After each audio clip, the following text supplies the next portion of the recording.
Thanks, guys. Thank you very much for having me. Thanks, Josh. In a surprising plot twist, the guy with the ponytail wants to talk about the environment. So, why in particular would we want to talk about the environment here? Well, if we just look at mobile apps, then every single mobile app, by the nature of how it's built, is going to have a positive carbon impact. It uses energy, right? And we don't really put anything back.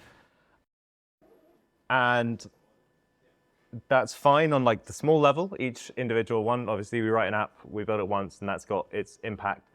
If you do really well, which we all aspire to, you could be hitting millions of users, potentially billions. So there's 5 billion mobile users in the world at the moment, and the average use time is 3 hours a day on one of those mobiles. So you're going from sort of your own little app on your computer, which you're not even really considering material use necessarily, to all of a sudden contributing potentially to that 6% of digital emissions. 6% is not a negligible number. It's not the biggest number, but when you consider digital emissions as a whole as well, it's now a higher carbon contribution than the entire aviation industry. So 6% of all airplanes is apps. Something like that. I think we're in a pretty unique industry when it comes to dealing with the climate crisis,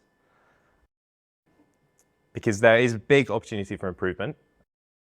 And maybe that's not that unique, but it's definitely out there. And I think that we don't necessarily know what effect we could have.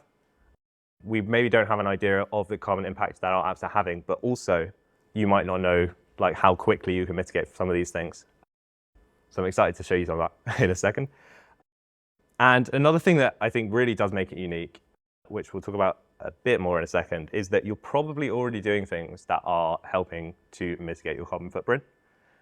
And if you're not doing them, you probably want to be doing them, because not only are you going to be helping the planet, but you're probably helping your pocket and you're probably helping your users. So just to dig into that a little bit more, I'm just going to say that being greener is not a compromise in the way that is with a lot of industries. Potentially like the greener solution when you offer it to your clients with, I don't know, toothpaste. I'm on those toothpaste tablets now, which are like plastic free and really cool. They're like 10 times as expensive. It's a bit of a joke. But you're not getting that with this, because the expenses that come out are like the energy that needs to be used and also the price of storage, right? And that is directly what is causing the carbon impact. So if you're reducing them, you're also reducing your own expenses and potentially your clients' expenses. And on top of that, I think personally that you're probably making a better app, because the other major factor in this, in regards to how much energy you use and how much data is stored, is also how long you're using that for and how long you're storing that for. And so everything that you can do to make the user flow shorter, we're all busy people, that's going to be a good thing. It's going to be a happy day for your customers. So I wanted to find 5 things that you could take away today that would be easy fixes, potentially. I wanted them to be true for most apps and not too much of a compromise. As I said, it doesn't really have to be a compromise. These are things that are not going to be reliant necessarily on what libraries you're using, things like that. And yeah, I've also tried to highlight, as we'll see, sort of the other benefits that are going to come alongside each of these individually. And I've forced them into this little mnemonic so that you can actually try and remember them. So the 5 questions that I want you to be asking when you want to consider your carbon footprint is: who are you developing for? What is the worst phone you've tested on? Where should you be operating from? When should you be working hardest? And why is each feature important? So let's dive into them a little bit more. By the way, obviously we've got the mic at the end, so if you want to wait for that to be heard worldwide or however that works, feel free. But if you have any questions on the go, then shout them out. Who are you developing for? So this is one that I think is quite seriously overlooked. We talked a little bit just before about trying to decrease your user flow. And there, we're not necessarily talking about your optimal user flow, but your average user flow, right? Because this is a worldwide problem. When we consider app development, I think until sort of semi-recently, we largely would have been ignoring major segments of the disabled community. Now, 1 in 6 people worldwide have a disability that will probably affect the way that they use apps or use their mobile. In fact, if you look at the USA, it's actually 1 in 4. And obviously, quite a lot of people in the USA have a phone. So it might be more of mobile phone users. I'm not exactly sure.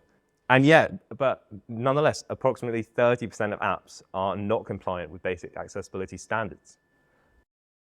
And yeah, these are sort of the baseline levels as well we're talking about here. It's not the niche stuff. And with all things, if you want to be reducing your average, you've got to be looking at your bottlenecks. You've got to be looking at where people are holding off, where you're struggling in particular. And I think there's some serious opportunity for this. I don't want to go too into detail because it really does change case by case. But I think that if you look at sort of accessibility standards for mobile, allymobile.com is a great site to use. Loads of blog posts. I know that we talk about accessibility on the web probably on a more standardized level, but there is actually a lot of data out there. And iOS and Android have like great standards internally as well. So well worth checking out. And I guess another thing on top of this, on top of sort of opening this market as well, if we're going to go down the non climate supporting side, is you're opening up this market, which is fantastic, more users. But also kind of an interesting thing with accessibility is that you're probably going to be helping everyone, not just the people who have these permanent disabilities. First of all, you know, we've all been in a dark room without the lights on. We're not blind, but if we have something that we can hear rather than see, that's going to be helpful in that particular situation. So that's one impact. But also, a lot of things that one wants, like accessibility-only specific niches, in the end, I think often do become like worldwide accepted use cases. What do I mean by that? So I'm a big audiobook fan, and I have one of those like Amazon Fire screens in my kitchen. So when I was trying to learn to cook, I would like to encourage myself to go out and start cooking. I'd have an audiobook playing out of this, and it was great. It got me into the kitchen, it got me cooking, but then I got kind of annoyed because there was like steam and stuff coming out. So I couldn't actually hear it. So I was thinking to myself like, oh, how great would it be if there were subtitles on this screen while I had the audiobook going. I invented the book in my kitchen, everybody. But I'm highlighting that because subtitles like immediately came to mind to me as something like, oh, this is something that's really missing as a feature that I want to use in this situation.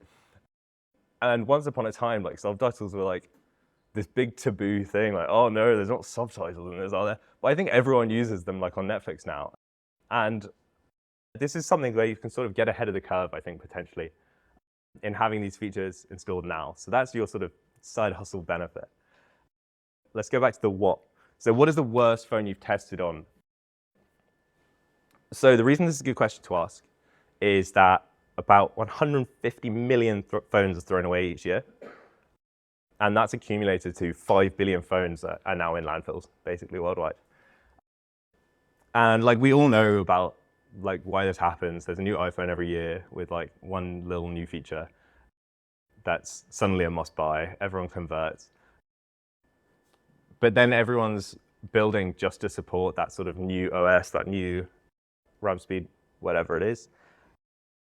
And the old phones are not only like at the same level, but are potentially becoming worse because they can't stay up to date with what is being produced out there.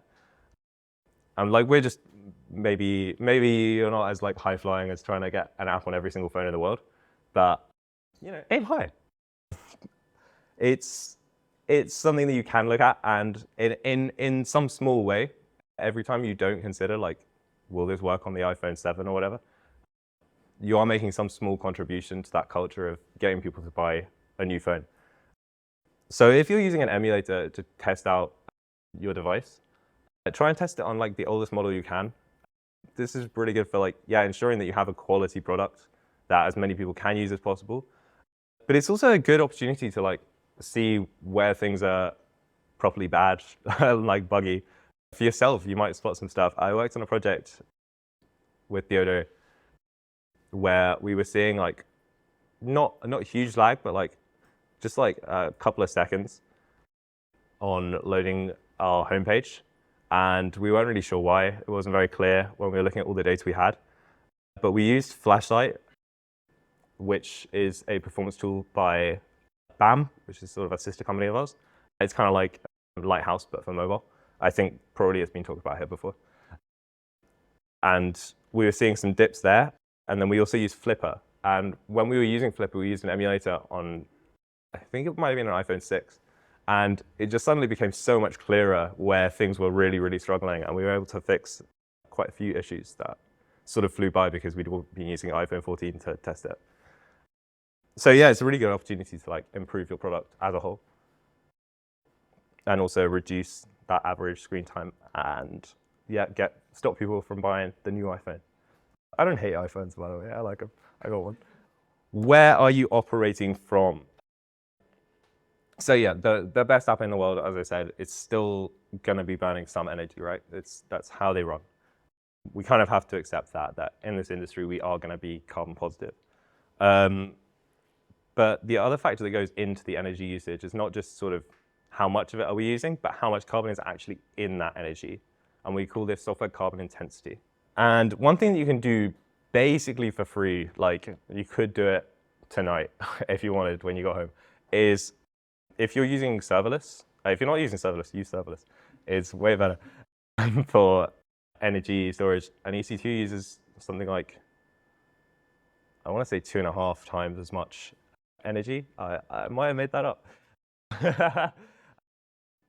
on average, but yeah, let's leave that stat out. But what you can do as well, if you're looking at AWS or whatever cloud provider you use, is consider which region you're using.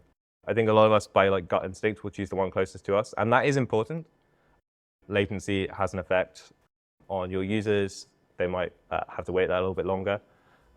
And also, it will have a higher carbon footprint by merit of having to travel that bit further. But if you've got a region relatively close to yourself, that's in a country with much higher renewable energy in their grid, then that's pretty much like a free conversion that you can do to suddenly be using like solar energy, geothermal energy instead of coal. There's some really great services that you can find. Electricity Maps is one that AWS recommends to review different regions. And it's like amazing that you can see sort of across even just like Central Europe, like country to country, they're right next to each other and they'll have completely different levels of carbon intensity. It's really interesting. I wish I sort of had it to show you, but we got bullet points for now. Yeah, as I say, close to your users, the better as well. And honestly, I'm not too confident in saying where the trade-off is, but really there are a lot of opportunities to not hinder your distance while going for a greener region. And when should you be working hardest?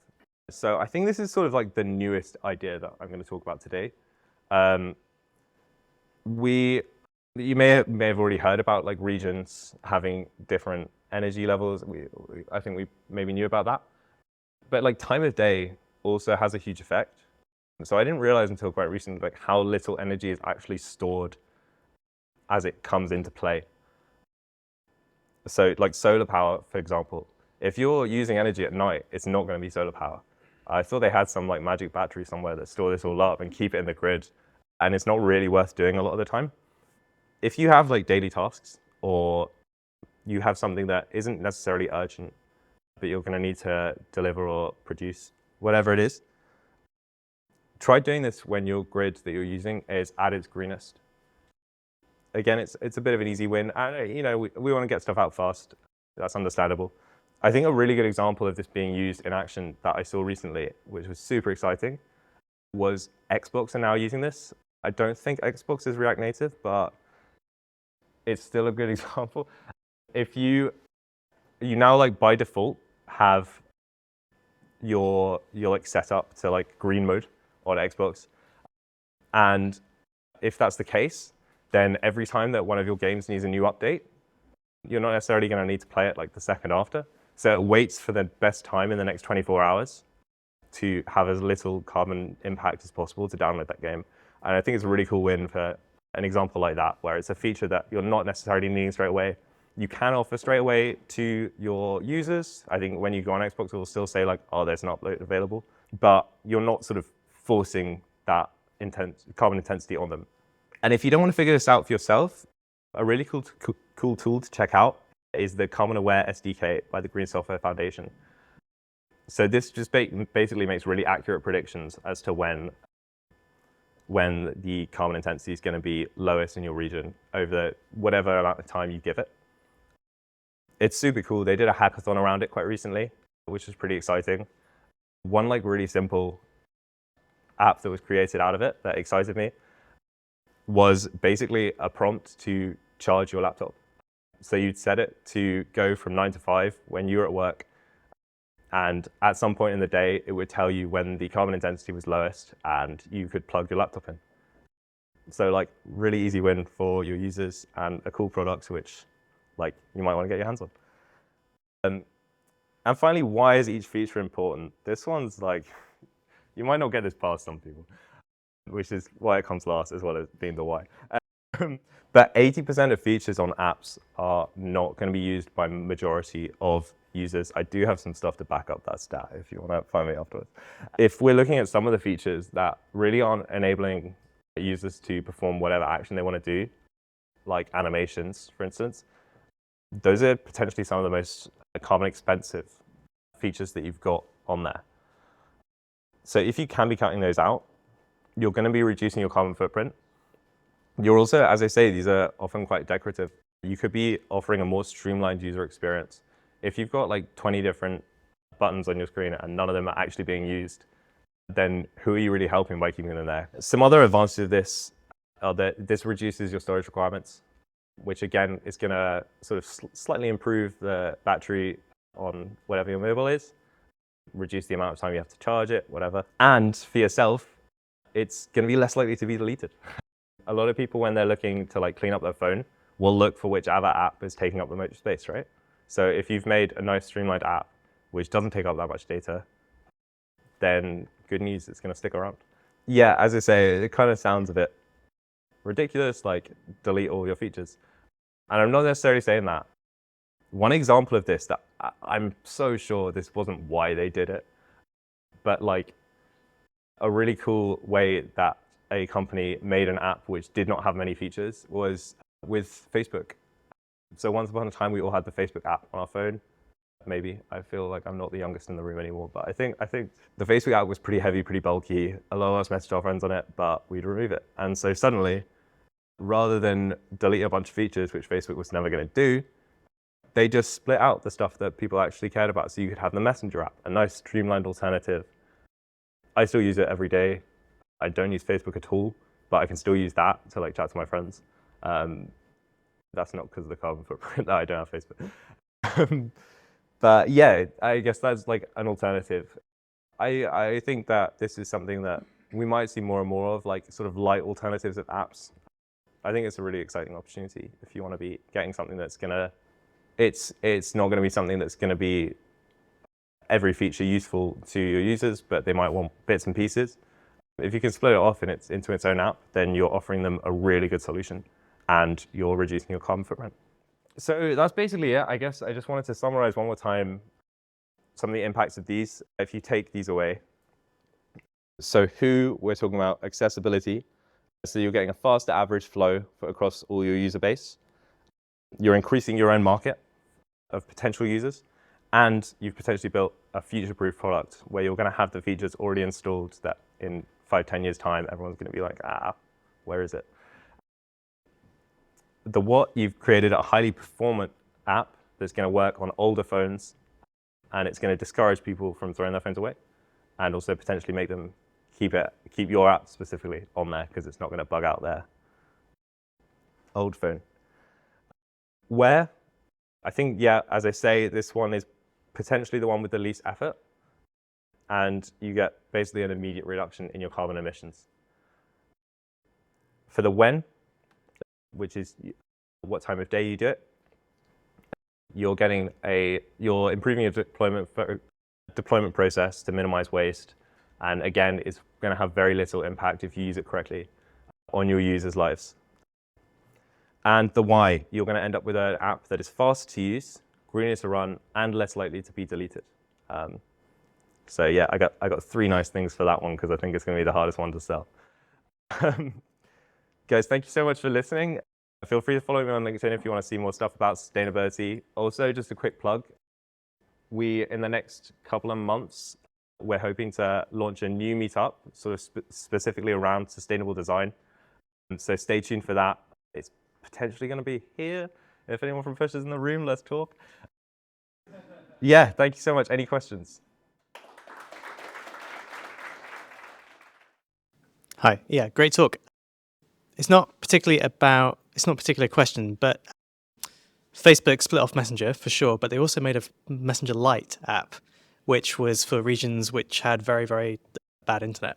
So to get people talking and still communicating through their platform, they went one step further and reduced the app entirely down to, I think it was like 20 meg or something, maybe less than that on Android. But I used to use that all the time because I had a really shit phone. Oh, wow. Yeah, it was really, really good. That's going to be in the slides for next time. That's amazing. I didn't know that. Well, at this rate, I'm going to be delaying my CI builds until the grid is greener. But yeah, I just wanted to, I'm a big fan of pushing things like down the stack somewhat. So when that point of accessibility came up, it kind of intrigued me because I know that some UI frameworks are looking to integrate things like AccessKit or accessibility features directly into the framework itself. Yeah, I'm wondering if that's at all an option for something like React Native. I'm potentially not the person in the room to answer that question the best. I know that hard work is being done, so I wouldn't be surprised and would be very interested in trying to find an answer for you and following up. Yeah, as much as I enjoyed the talk, I don't want you to have to give so many versions of it. So yeah, fix it once and it's done kind of thing. Yeah. If the Carbon Aware SDK from the Green Software Foundation, does that provide sort of live-ish data? Or is that just based off of sort of averages or mostly at night, I guess? Yeah, so I think it collects data really, really regularly. I think it's sort of daily updates levels that it's seeing how everything was in the previous 24 hours and translating that across. It's a really good tool. Yeah, good talk. 2 questions. First, I'm very interested on the studies behind the first slide statistics, and about the 6%. Does this include the, let's say, the backend share of consumption of the energy? No, I don't think it actually does. Yeah, no, so backend storage would be separate as a whole. I think this is talking about the energy specifically being used in the process of running the app on your mobile. Okay, because I was kind of expecting something like, I don't know, maybe rehydration, offline mode, less, let's say, I encountered an app which was doing 15 API calls at the start. Right. Which probably multiplied by billions, you'll figure out something. Yeah. Which will really do something on the back end, not necessarily on the phones. Second question is, how does this play in the, let's say, the business model of the big tech when everybody's expected to, infinitely scroll and get more ads? Yeah, that's a great question. And I think the unfortunate truth is that big tech aren't massively looking at this yet. It's something that, so I talked about the Green Software Foundation, and you're seeing a lot of the big tech having representation in that group. I think the main guys from Microsoft, and there's definitely internal passion from these people, and they're getting a platform. Whether it's actually enabling the biggest apps on the market to actually improve their sustainability, I'm not entirely convinced, to be honest. I'm a bit of a skeptic about it. Thanks very much.